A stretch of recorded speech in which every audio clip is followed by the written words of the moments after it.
Hello बच्चों, स्वागत है आपका मेरे YouTube चैनल पे। आज हम देखने जा रहे हैं प्रतिभा पर्व मूल्यांकन वर्कशीट 2021-22 की। कक्षा छठी, विषय गणित की है, हिंदी माध्यम की है ये। आइए हम इसे कैसे फिलअप करेंगे और इसे हल कैसे करेंगे ये देखते हैं। सबसे पहले हमें विद्यार्थी का नाम लिखना है, पिता का नाम, विद्यार्थी अपने पिता का नाम लिखे, शाला जिस स्कूल में पढ़ते हैं वो नाम लिखे और कक्षा कौन सी है आपकी उसे यहाँ पर अंकित करें।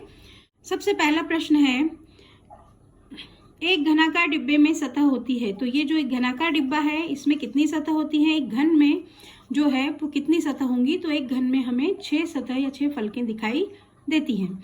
प्रश्न क्रमांक 2, एक विद्यालय में 405 बच्चे कैंप में गए, तंबू में 5 बच्चों को ठहराया गया, तो कुल तंबुओं की जरूरत कितनी होगी या कितने तंबुओं की हमें जरूरत होगी।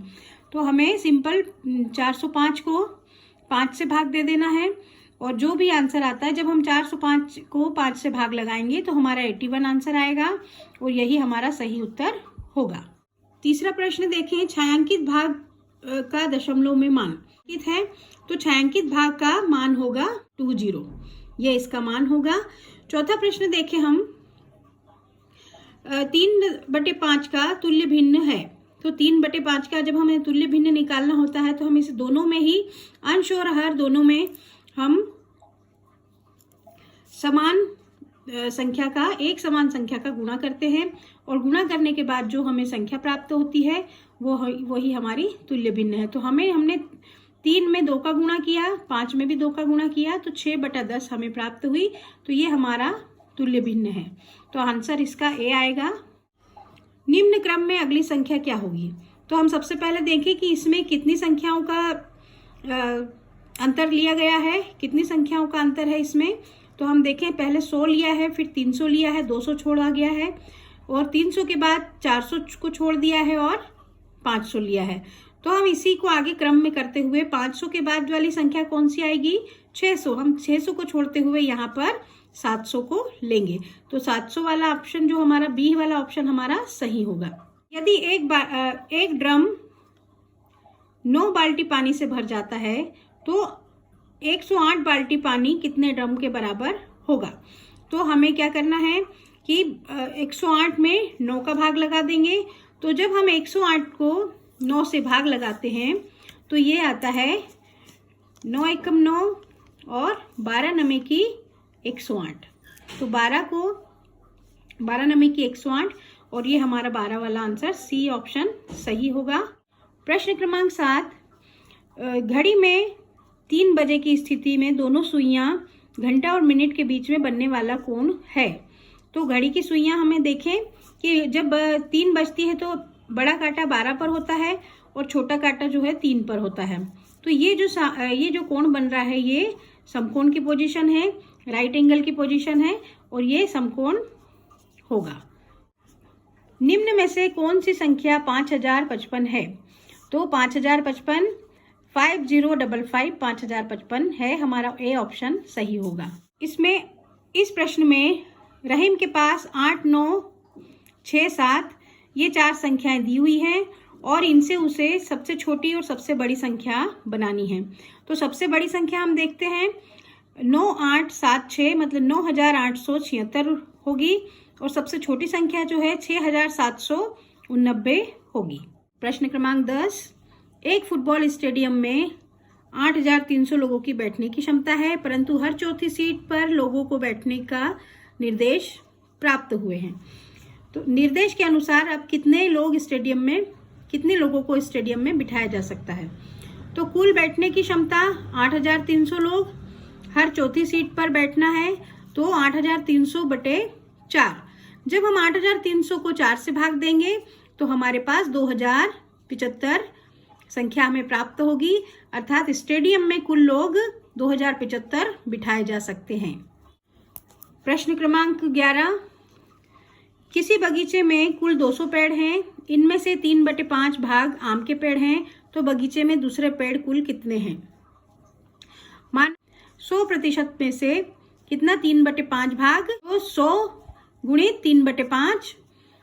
जब हम इसे काटेंगे 5 से 100 को काटेंगे तो 20 आ जाएगा और 20 जब हम 20 का 3 में गुणा करेंगे तो 60 आएगी संख्या। और जो जितने पेड़ों की कुल संख्या थी उसमें से हम 60 को घटा देंगे तो हमें 140 उत्तर प्राप्त होगा। आगे 140 दूसरे पेड़ होंगे, यही हमारा उत्तर है। एक पोस्टर को सचिन द्वारा दीवार पर चिपकाया गया। पोस्टर की लंबाई 12 मीटर और चौड़ाई 10 मीटर है, तो पोस्टर द्वारा कितने क्षेत्र को घेरा गया। अब पोस्टर की जब हम लंबाई और चौड़ाई देख रहे हैं तो 10 और 12 मतलब कि ये एक आयताकार पोस्टर है। और आयत का जब हम क्षेत्रफल देखेंगे तो आयत के क्षेत्रफल का सूत्र जो है लंबाई गुणित चौड़ाई, अर्थात हमें 10 और 12 का आपस में गुणा करना है। मतलब लंबाई और चौड़ाई का आपस में हम गुणा करेंगे तो हमें उत्तर 120 मिलेगा। प्रश्न क्रमांक 13 हम देखें तो एक वर्ग का परिमाप 16 सेंटीमीटर है।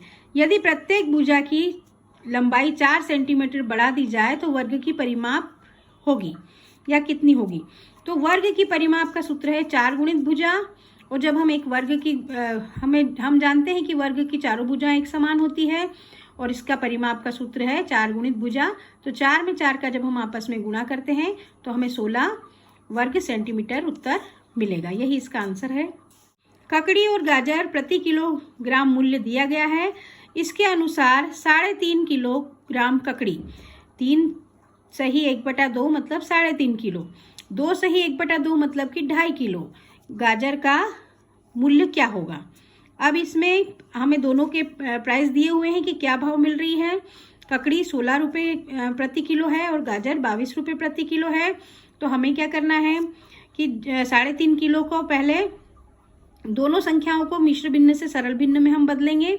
तो 3 का गुणा जब हम 2 में करेंगे और 1 प्लस करेंगे तो हमें 7 मिलता है।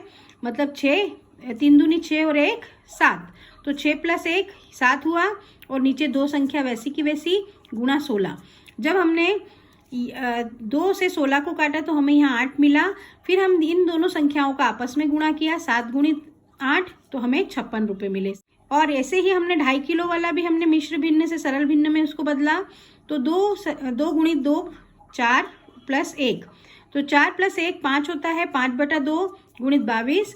22 को जब हम 2 से काटेंगे तो हमें 11 मिलता है। 11 में जब हम 5 का गुणा करते हैं तो हमें 55 रुपये मिलेगा। यही हमारे उत्तर होंगे, 56 रुपये और 55 रुपये। अनिल ने मकान बनाने के लिए कर्ज लिया। उसे हर साल हर महीने 2200 रुपये देना है। बताइए 2 साल तक वह पूरा कितना पैसा लौटा चुका होगा। हल हम इस प्रकार देखें, 1 साल में कितने महीने होते हैं 12 महीने, तो 2 साल में कितने महीने होंगे 24 महीने। अनिल के द्वारा हर महीने कितने रुपए दिए जाते हैं, तो 2200 रुपये हर महीने दिए जाते हैं। तो 2 साल में कितने रुपए होंगे, तो 2200 गुणित 24। जब हम 2200 का 24 में गुणा करते हैं तो हमें 52,800 रुपये उत्तर आता है। अतः अनिल के द्वारा 2 साल में 52,800 रुपये लौटा चुका होगा। इसका अंतिम सवाल देखें हम। एक दुकानदार के पास 3,345 किलोग्राम प्याज है। उन्हें 20 बोरियों में बराबर रखता है। प्रत्येक बोरी में रखी गई प्याज का वजन कितना होगा तथा शेष वजन कितना होगा। तो हम इसका आंसर देखें। हल इस प्रकार होगा, कुल प्याज कितनी है 3,345 किलोग्राम, बांटी गई प्याज बराबर बोरियों में कितनी है, तो 20 बोरियों में बांटी गई है। अतः हमें 3,345 बटा 20, तो हमें यह उत्तर, जब हम इसका इससे भाग लगाएंगे तो हमें 167.25 प्राप्त होगा। यही हमारा आंसर होगा। Thank you. Like and subscribe my channel और अपने दोस्तों के साथ जरूर शेयर करें ताकि हेल्प मिले और वे भी अपना प्रश्न पत्र हल कर सकें। Thank you.